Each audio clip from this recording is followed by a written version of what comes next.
PM किसानची file download करताच खात्यातून 2 कोटी गायब. pmkisan.apk ही फाईल डाउनलोड करताच एका 36 वर्षीय व्यक्तीच्या खात्यातून तब्बल 2,48,01,56 रुपये काढण्यात आल्याचा धक्कादायक प्रकार समोर आला आहे.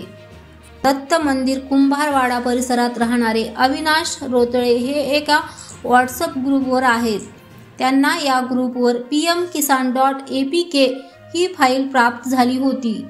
पीएम किसान योजनेशी संबंधित माहिती किंवा इतर बाबींशी निगडीत हे ॲप असावे असा समज रोतळे यांचा झाला. यातूनच त्यांनी फाईलवर क्लिक करून ती फाईल आपल्या मोबाईलवर डाउनलोड करून घेतली. त्यानंतर हे ॲप त्यांनी रीतसर इन्स्टॉल देखील केले. त्यानंतर काही वेळातच भामट्यांनी मोबाईलवर ताबा मिळवून त्यांच्या खात्यातून रक्कम दुसऱ्या खात्यात वळवली.